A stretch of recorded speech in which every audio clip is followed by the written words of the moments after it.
Hello বন্ধুরা, আমি শ্যামলী চলে এসেছি আবার আর একটা নতুন রেসিপি নিয়ে।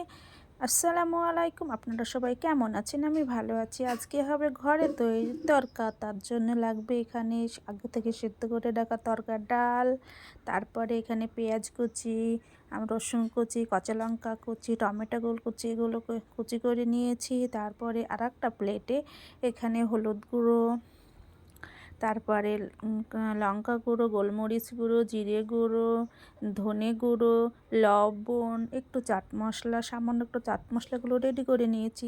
এদিকে আমি কড়াই বসিয়ে দিয়েছি। কড়াইটা গরম হয়ে এলে তাতে তেল দিয়ে দিয়েছি। তেলটা গরম হয়ে এলে তাতে আগে থেকে কেটে রাখা পেঁয়াজ কুচি, আদা রসুন কুচি আর কাঁচা লঙ্কা কুচি দিয়ে দিলাম। কাঁচা লঙ্কা কুচি এগুলো দেওয়ার পরে আস্তে আস্তে আস্তে যখন ভাজা ভাজা হয়ে যাবে, একটু লাল লাল হয়ে যাবে, তা লাল লাল হতে দিলাম, লাল লাল হয়ে যাবে, তখন এতে দিয়ে যাব আগে থেকে রেডি করে রাখা আমার জিরে গুঁড়ো, আদা গুঁড়ো, জিরে গুঁড়ো, লঙ্কা গুঁড়ো, হলুদ গুঁড়ো, এগুলো সব আগে থেকে রেডি করে রাখা, সেগুলো দিয়ে দেবো। এগুলোকে ভালো করে নেড়ে ভাজা ভাজা হয়ে এলে, খুব বেশি একটা ভাজবো না, অল্প অল্প ভাজা ভাজা হয়ে এলে তাতে দিয়ে দেব টমেটো কুচি। টমেটো কুচিগুলো দিয়ে দিয়ে তাতে টমেটো কুচিগুলোকে ভালো করে নেড়ে তাতে দিয়ে দেবো আমার আগে 3টে ডিম। তরকাতে ডিম দেবো না তাই কখনো হয়?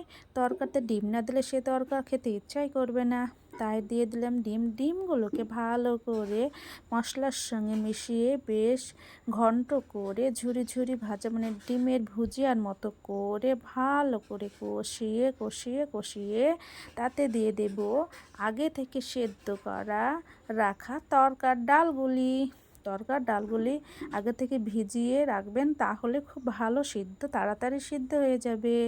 সিদ্ধ হয়ে তার দিয়ে দিলাম। তাহলে তরকার ডালগুলো দেওয়ার পরে তাতে ভালো করে কষিয়ে নিলাম।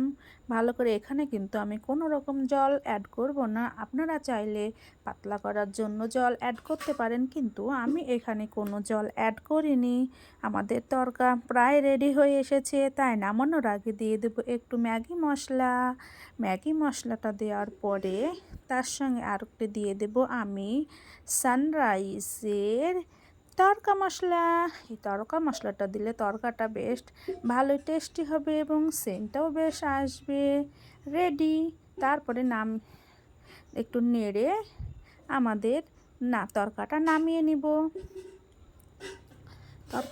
আমাদের তরকাটা হয়ে আসলে রেডি, আমাদের কড়াই থেকে এবার রেডি, আমাদের তরকা রেডি। বেশ, আপনারাও এইভাবে রান্না করবেন, দেখবেন খেতে একবারে সুস্বাদু লাগবে দোকান থেকে কিনে আনার থেকে। তো বাড়িতে এইভাবে তরকারি রান্না করলেই বেশ সুন্দর লাগবে। Thank you.